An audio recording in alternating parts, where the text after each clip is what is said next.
साथियों, अगर आप भी फर्स्ट आना चाहते हैं और आपके पास टाइम बहुत कम है, यानी आपका एग्जाम पास में आ गया है, लेकिन आप शुरू से अच्छे से तैयारी नहीं किए हैं, तो आप इन कुछ टिप्स को फॉलो कीजिए। और मेरा दावा है, अगर आप इन टिप्स को फॉलो कर लेते हैं तो आपका फर्स्ट डिवीजन जरूर आएगा।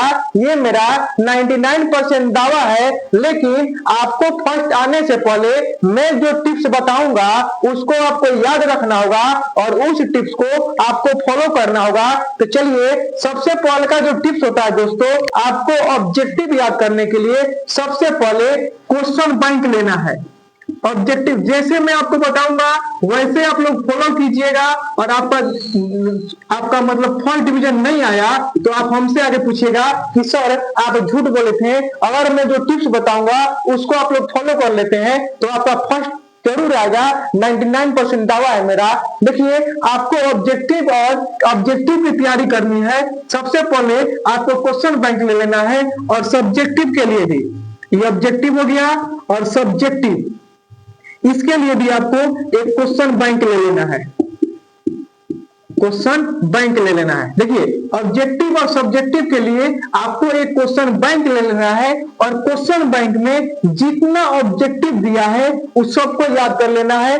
मैंने क्या बोला, ऑब्जेक्टिव और सब्जेक्टिव की तैयारी के लिए आपको क्वेश्चन बैंक लेना है और उसमें क्वेश्चन बैंक का आपको ऑब्जेक्टिव क्वेश्चन भी याद कर लेना है और सब्जेक्टिव क्वेश्चन भी याद कर लेना है।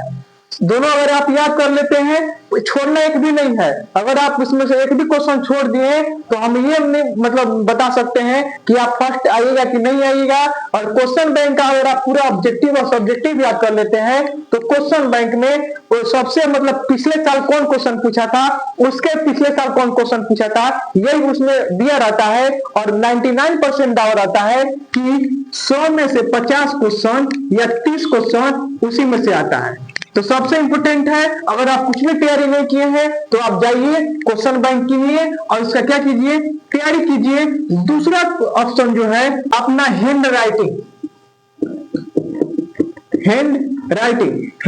पे ध्यान दीजिए, क्योंकि चेक और या हम भी एक टीचर हैं और जब भी हम बच्चों का टेस्ट लेते हैं तो जो बच्चा सुंदर लिखा रहता है, क्या सुंदर लिखा रहता है, उसका जो पेपर होता है, मैं मतलब बढ़िया से नहीं, केवल सुंदर ऊपर का एक लाइन पढ़ेंगे और नीचे का एक लाइन पढ़ेंगे और बीच में उतना हम ध्यान नहीं देते हैं। और मेरे साथ साथ जितने भी टीचर हैं वो भी नियम को फॉलो करते हैं। तो दूसरा ऑप्शन होता है आप लोग सुंदर लिखिए। अगर आप लोग सुंदर राइटिंग नहीं है तो सुंदर लिखने का प्रयास कीजिए। अगर आप सुंदर लिखते हैं, ऊपर सही लिख देते हैं एक लाइन और नीचे भी एक लाइन सही लिख देते हैं और बीच में उससे रिलेटेड जोड़ जाड़ के भी लिख देते हैं ना, तो आपका पूरा का पूरा नंबर मिलता है। क्योंकि ऊपर हेडिंग में लिखा रहता है परीक्षार्थी यथासंभव अपने शब्दों में क्या करे, उत्तर दे। तो आप लोग जाइए, दो टिप्स को फॉलो कीजिए। पल का क्वेश्चन बैंक उठाइए और पढ़िए और दूसरा जो है सुंदर